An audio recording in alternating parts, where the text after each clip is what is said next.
A primeira coisa da Guerra dos 100 Anos que vocês deviam saber é que ela não durou 100 anos. Ah, que desilusão. Na verdade, ela durou 116 anos. Então, seja lá quem deu o nome pra essa guerra, você precisa realmente rever seu conceito de contagem.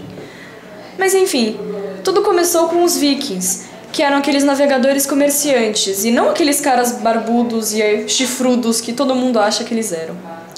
Eles queriam habitar a Normandia, só que a Normandia fazia parte do território dos francos. E como ninguém é santo, os francos falaram: ah, claro que vocês podem ficar aqui, se vocês se tornarem nossos vassalos.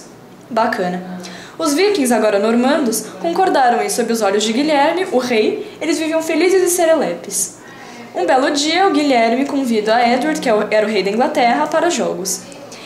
E o Edward, então, junta os ingleses e vai para a Normandia.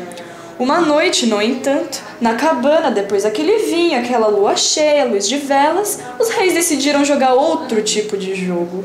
E no fim, no ápice daquele jogo, Edward grita: "Ó santo, Guilherme, quero dar para você a Inglaterra." Enfim, o Edward volta para a Inglaterra depois dos jogos e, um belo dia, ele decide tomar sopa.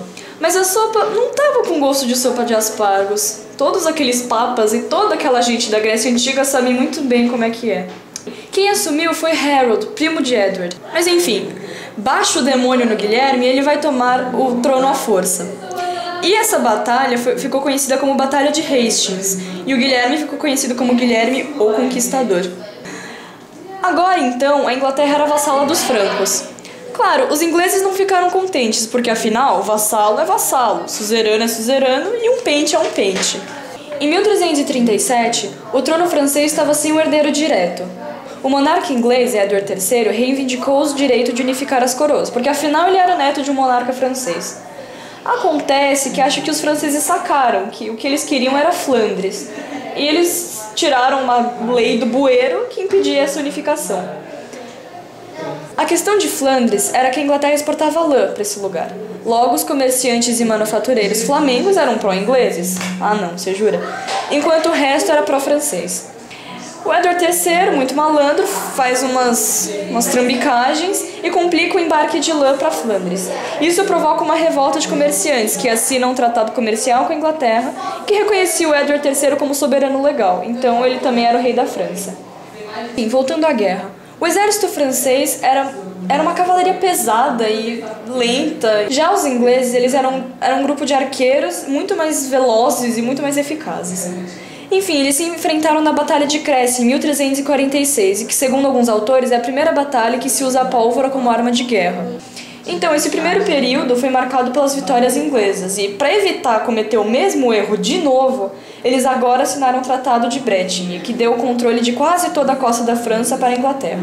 Com esse tratado, os camponeses franceses começaram a pagar impostos ainda mais altos, ou seja, a vida dos camponeses na Guerra dos 100 Anos se resume a sem dinheiro, sem pão, sem teto, sem perfume, sem bigode, sem roupa, sem pão, sem brioche, sem nada. Foram 100 anos de solidão. Eles então se revoltaram contra os nobres e essas revoltas camponesas ficaram conhecidas como os Jacqueries. Então veio a peste negra. Que chato. Foi a primeira trégua, não porque não queriam cuidar das pessoas, mas porque toda a Europa resolveu morrer. Então não tinha gente para lutar. Em 1375, assinaram o Tratado de Bruges, que a França se recuperou bastante nesse tempo e a Inglaterra dessa vez ficou reduzida. No final do século XIV, teve uma outra trégua, agora por conta de revolta interna entre os próprios ingleses. Mas em 1415, o rei inglês Henrique V retomou a guerra e conquistou o norte da França e assinou o Tratado de Troyes, onde o norte da França pertencia a ele, né?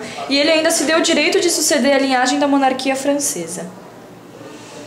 Bem, obviamente, os camponeses franceses não estavam muito satisfeitos com a situação inteira, né? Então houve uma mobilização popular inspirada pela Joana d'Arc. Todo mundo diz que era meio machão e tudo mais.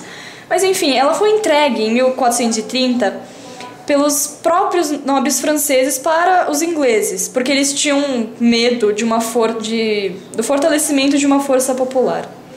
E ela foi queimada por bruxaria. Em 1453, na Batalha de Calais, O Tratado de Paz é assinado e a Guerra dos 100 Anos chega ao fim. O resultado da guerra é uma coisa bem simples. Basicamente, a consolidação de uma identidade nacional, tanto francesa quanto inglesa, além do fortalecimento das monarquias.